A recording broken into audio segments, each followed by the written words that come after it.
Hi there. I hope this is going live. I have been trying to get my YouTubes to go live. I've been having some issues on the back end. My name is Lori. I'm uh, I'm the founder of the Goodbye Good Girl Project, which is all about breaking the rules, and not just any rule, but the rules of anything that holds us back, any thought forms, any beliefs, anything that's not real, totally real. Um, I wanted to pull a card for us. I love tarot cards and oracle cards, and I also love being grounded and looking at what's going on in the world and building that bridge between what we call the practical to the spiritual, because we are both. We are both. We keep putting ourselves in the practical only, and that doesn't work. Similarly, if you want to become totally out there and not ever be grounded about what you have to do in your life, yeah, it doesn't work so well either. But anyway, I did pull a card from this wonderful deck, and it fits me 100% because everything I do is about empowerment, empowering us to think for ourselves now and to feel for ourselves and to create, to truly create our lives. Take that kind of ownership. Wow, amazing stuff. Um, so I wanted to talk to you about what's going on with the Republican situation. I had a real epiphany yesterday when I tried to go live then too. But here's the deal. Back when Reagan became president, this is just going to kind of, it might blow your mind. Back when Reagan became president, he ended something called the Fairness Doctrine, which was the idea that when you go live on radio or TV, that you have to represent both sides of whatever argument or whatever news you're presenting. You have to be even-handed. What a great thing to present facts, actual facts. What a concept. Oh my God. Incredible. And he ended that. Now, why would he end something like that? Seems like a perfectly reasonable thing to keep in place. Why would you want to get rid of it? Doesn't make sense, does it? Well, tell you something. There was somebody who was speaking about, somebody on YouTube who was speaking about what's going on and what's been going on with the Republican Party, which has been playing a very long game of seeding distrust in the government, seeding distrust in facts. And you've seen it with the whole Fox Newsless nonsense. And this is very hard for me to do without swearing, but I will do my best. Do my best. Because it's just I do not understand the whole oligarchy and that way of thinking and the greed and it's crazy to think that you can be greedy and cause some kind of problem over here and then you won't feel the repercussions over here. It makes no freaking sense to me. And I want to tell somebody, but they kind of know that, right? Like it's what they want. I don't get it. I don't get it. It just blows my mind. Um, excuse me, I just have to make sure that I have no sound coming out of my. Oh, well, maybe I have to leave the computer on. Ugh, okay. I'm just learning as I go here. So, and I want to see if this is playing. I'm not getting any comments. Not that I'm expecting a whole lot because this is a new thing for me. But I I'm just trying to see if I've gone live or not. Yes, it says I've gone live. Oh my God, it's a miracle. Okay, that's a good thing. It's a seriously good thing. All right, so that's working. Now let's go back to the whole Republican long game things. I find this fascinating. So if you think about what's been going on over all of these years with the sort of devolution of what we've come to believe in as being good and ethical and really wise. And now we've got people over the last I don't know how many years going, I don't believe in science. What do you mean you don't believe in science? What the hell is wrong with you? And and physics and spirituality are now the same thing. They have joined. So it's time for us to join. Just side note. And I was told back in 2008. So this, of course, is after Reagan was gone from the White House. But 2008, I was told by a spiritual leader, a woman, that we were going to see all of our structures, all of our systemic structures just disappear. Everything was going to come unraveled because it needed to be created anew in a new image. That was back in 2008, she told me that. And I was with a bunch of people at this spiritual retreat, and so we all said to her, what do you mean? What do you mean? What do you mean? Um, what does it look like? And when's it going to happen? And she said, well, we don't know, but we do know it'll be after 2012, which was when all of the spiritual light increased by a magnitude of who knows how much, and has continued to do so. And we are now in an evolutionary period. If you want to read about that and connect that to groundedness, you're going to probably want to look at a book called The Fourth Turning, which posits that every 20 years there's an upgrade. And at the 80-year mark, which we're at, it is transformation time. So buckle up, Buttercup. And that's what we're in right now. I find that very helpful to know so that I can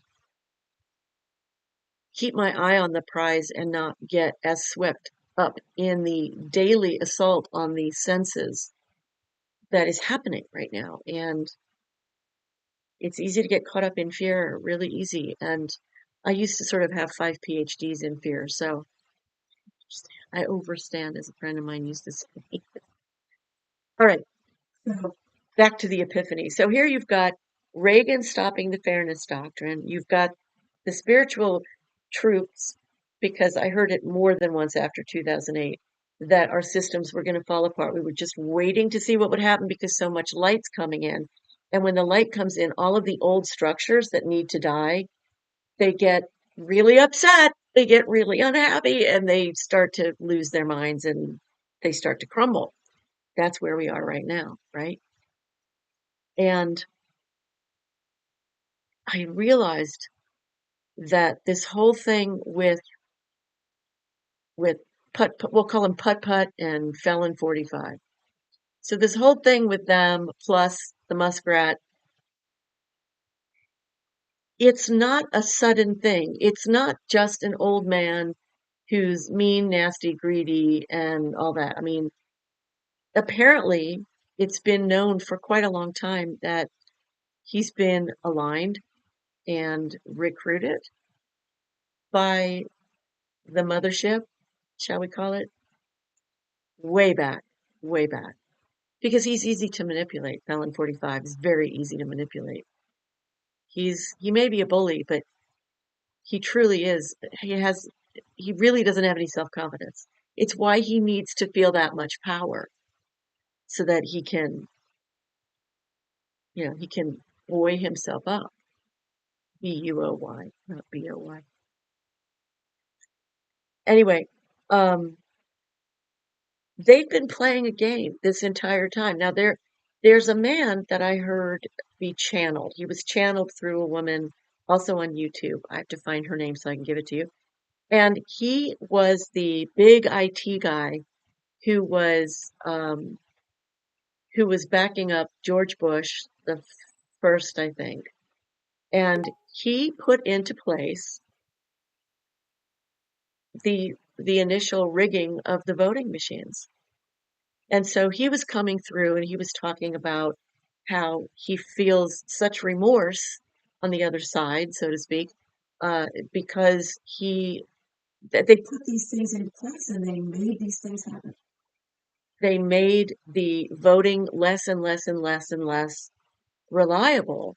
And that if people will just look into that, they will realize that even in 2016, Felon 45 didn't really win, just as he didn't really win this time. If you go look at, what is his name? Greg, what's his name? Greg, it starts with a P. It's not Palance. It's not like Jack Palance, but I can't think of his name. I'm so sorry. I'll try to think of it. But he has come out with proof that actually Kamala won the popular vote by a little bit more than 1 million votes.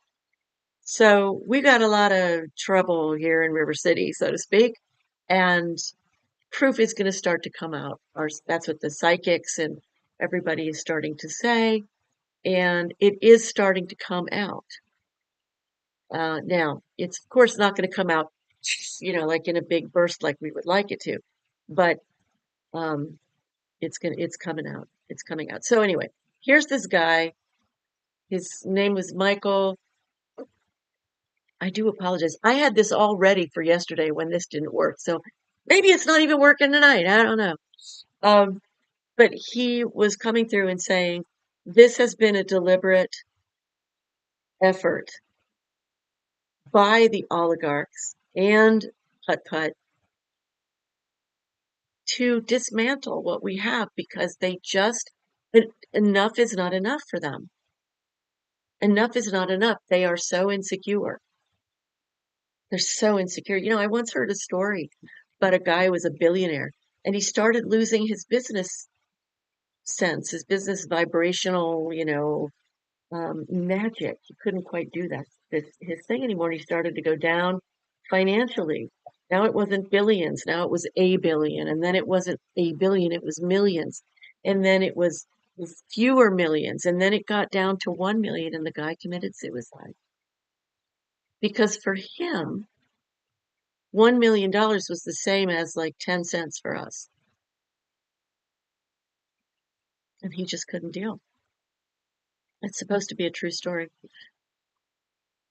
And they've been working on this since they got Reagan in power. And he took out the fairness doctrine. And they've been rigging the elections. And I know this sounds like conspiracy theory. I'm aware. I know. And I'm not a conspiracy theorist. This doesn't feel like conspiracy to me. This feels like putting pieces together that finally make sense as to why we have gone on an earth level, on a practical level. I'm not talking about the spiritual part right now, but on a practical level, why we have gone from a Walter Cronkite. And if you don't know who he is, look him up. For God's sake, look him up. That's a news guy.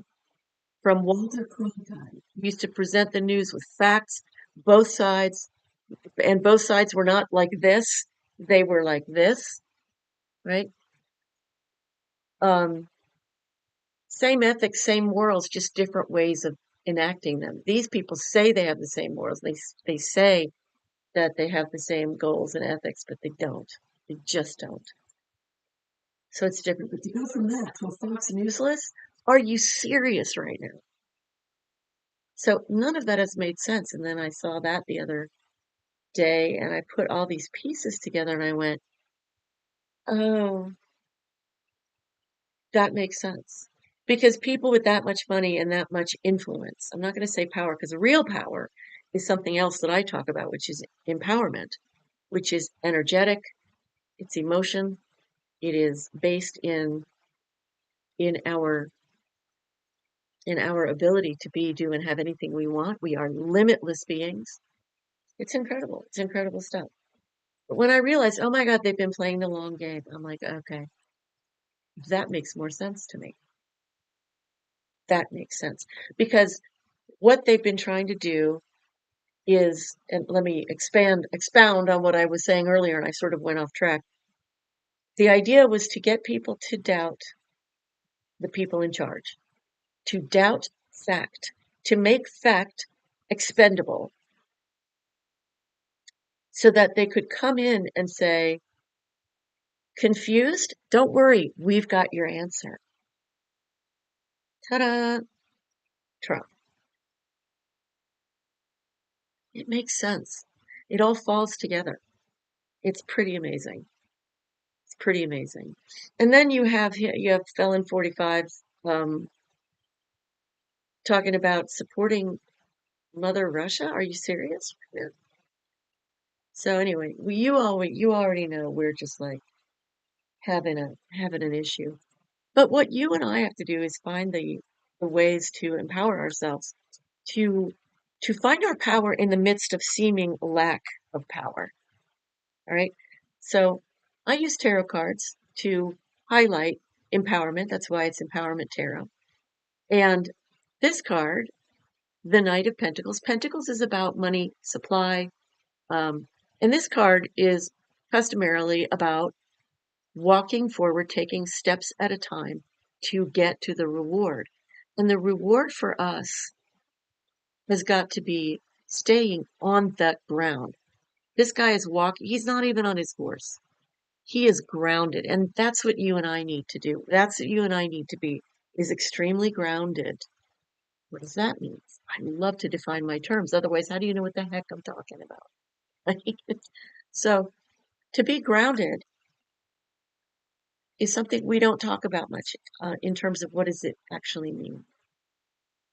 And in my world, it means to be able to think along a spiritual line while having my feet firmly on the ground, knowing that reality, as we call it, is not built in concrete, but it is something that does reflect what we have put out there as a collective and individually. So, as a collective, we have contributed to the mess we're in energetically in some ways that we don't even know. Because this kind of way of looking at life is popular among those of us who are spiritually minded, but it is not really taught in a way that allows us, it's not often taught in a way that allows us to step into true empowerment. I only stepped into it 2.5 years ago, and I wasn't trying. Well, I was trying. I was in a very, very bad emotional state, and I came up with a process that healed me of almost 4 decades of clinical depression. And then I've used it over the last 2.5 years to continue to shift and shift and shift my emotions, shift my my way of being in my world, shifted my opportunities. It's amazing. My life is so different. I have so much quality of life now that I did not have for almost 40 years. That's a long freaking time. So you can do this. We can all do this. Truly, we can. God, I hope this is recording or that it's out there somewhere live. That's because I'm seeing no chatting at all. So I don't know what's going on. But this card just came out. The world, the world. This is this is making me think about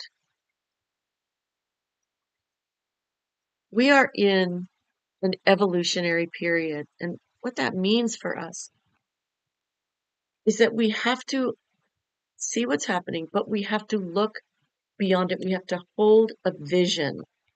We have to hold the vision because if you have ever heard that phrase, you are a co-creator, you co-create your life. If you've ever heard that, this is the time to step into that, to understand that we brought ourselves here. It wasn't some God in the sky that said, I'm going to make this happen. It wasn't that. It's us. It's us. We are the ones who have to build our supply. And our supply is us. We see how she's holding that purse?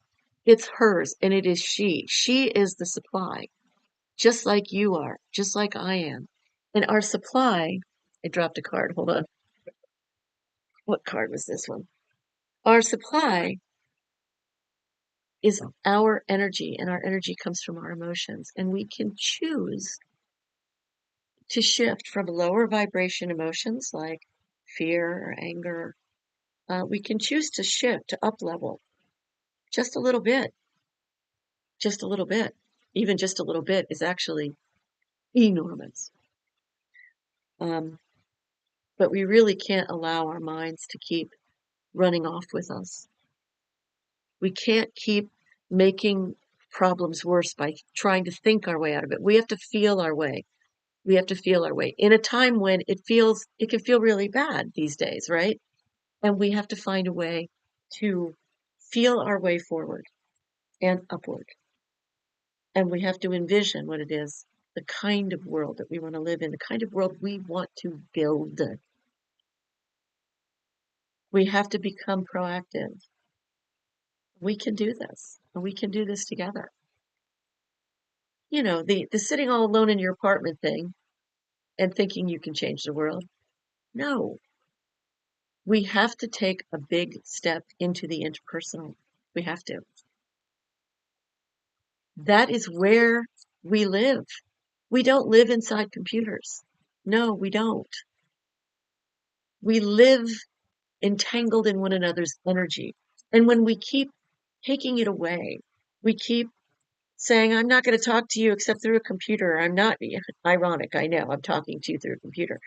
But when we do this, when we come together, then we get to meld our energies. We get to learn from each other's energies. We get to bounce off each other and go, oh, I really don't like your energy. That's not where I want to go. That's not where I want to go.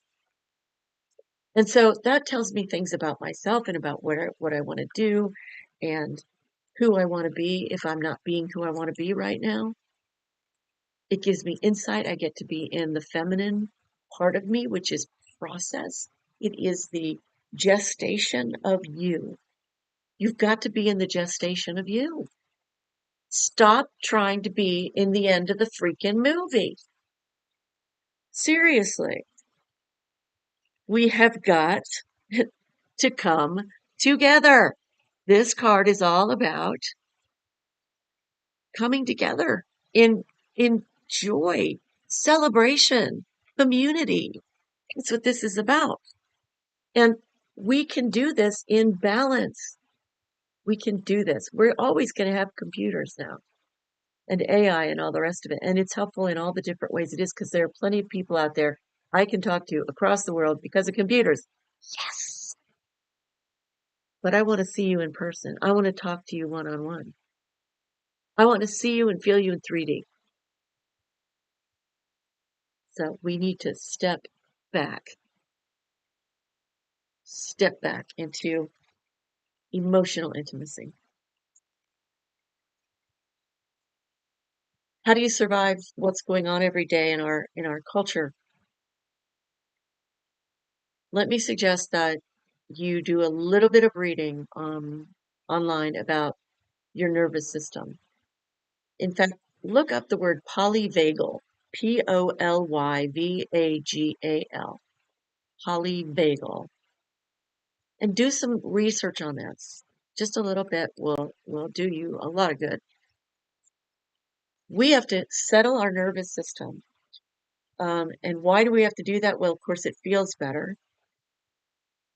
Um, and second of all, when you are calmer, you can access your intuition, your inspiration, you can access your higher self, all of which is your intuition, your inspiration.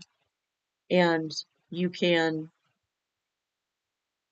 receive ideas about what it is that, inspirational ideas about what can I do that will make me feel better? What can I do that will tell me what I can do, whether it's physical or energetic, energy, emotion based. What is it that I can do that will make me feel like I'm doing what I need to do, what I can do to make me better? Whether that's I need to join a march, I need to write my congressperson, I need to show up at a town hall, or it's I need to meditate, I need to do some writing, I need to call a friend.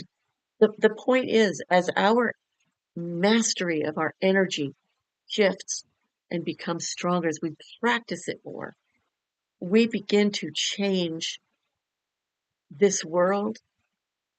We change ourselves, but we also change the world an incredible amount. Being told I have to pull one more card for us as a guidance for us and a sort of measure of reassurance is what I'm hearing or feeling. Reassurance, maybe. we we're not powerless. You are not powerless. You're not at all. It's just that the kind of power that you really truly have, the kinds, I should say, plural, the kinds of power that you have, are not the mainstream, right? Understanding that when you shift your emotional set point, you shift your possibilities. You shift, you are transforming where you stand. You're not standing on the same piece of concrete you were before. You're standing somewhere else. You've just changed everything. You've changed everything. Did you ever see that movie? Oh God, I think it came out in like the 90s or something. And it was about a fireman. And actually, no, he was a cop. And his father had been a fireman. And his father had, I may have it all backwards, but anyway, point is that his father, who was long dead, contacted him through a radio. Oh, they want me to give you that Queen of Swords. All right. Um, through one of those ham radios. And so he starts having this conversation. It turns out he finds out after a while that it's his father, and he's like, "This is not even possible that they're communicating through the same radio." So all of these things start changing because of the information he's getting from his father, and he changes them, and then suddenly his entire past rearranges in his brain. It's a beautiful, beautiful film. I'm trying to think of it. It had Dennis Quaid played the father, and I cannot think of the name of the man who played our hero. But see if you can't find it with that description. I'm sorry, but here's the deal. Here's where we're going. We can't we don't want to get rid of our mind, but we want to use it for the purposes in which for which it was designed. And when we use it wisely, we are like the Queen of Swords. Swords has to do with mental situations and mental use and perspectives, things like that. And the queen always looks backwards. She is the one, she's the alchemist who looks back and she goes, okay, I understand. I see what's been going on up here. And I see how to synthesize all that's happened into more wisdom. So she's really the wise feminine who says, here is this beautiful information, here is this beautiful wisdom, and from there we can step into the king who then says, here we'll use it for good purpose. But this is where we have to go first. Okay? But that's where we're going. That's where we're going as a collective. And if you're watching things like this, then you are probably a light worker. You're probably a part of the lifters, the movers and the shakers on the emotional, energetic side of life. And I'm grateful. I'm grateful. It's been a very long journey for me to get to this place where I could say, good heavens, I know who I am and I know what I'm doing and I'm okay with living in the uncertainty of the unfolding of me. Not just the uncertainty of the unfolding of a goal that I put in place, but my goal is to be the unfolding me.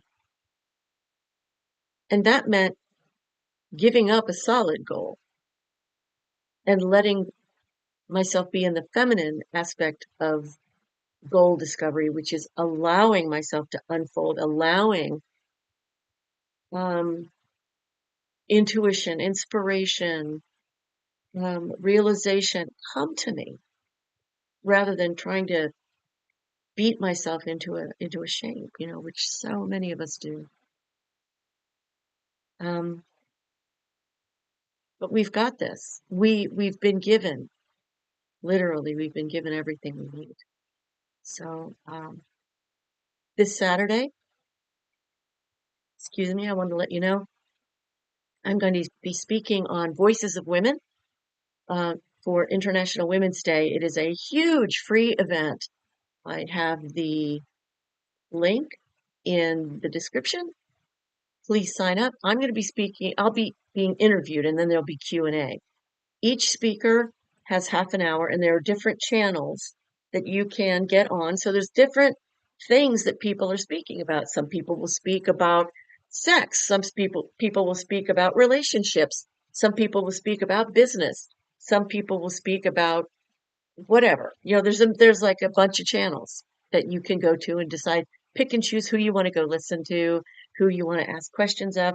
I'm going to be talking to women about leadership and stepping out of the social programming, stepping out of all of that stuff that we've been taught and that we've been practicing because it gets reinforced every day in our culture.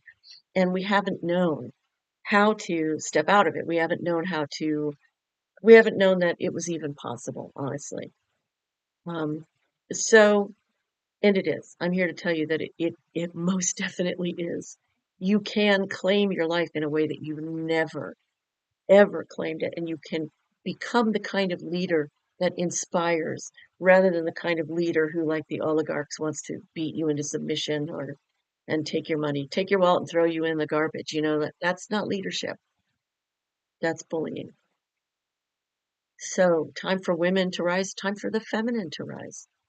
And I want to invite you. I will be interviewed at 12 p.m. Eastern Standard Time this coming Saturday, the 8th, I think it is. Yeah, it's the 8th. So, I'm excited about that. I'm really super excited about that. Join us. I will be giving away a free course about what I call the 1% solution, which is what I used to get out of clinical depression after almost 40 years.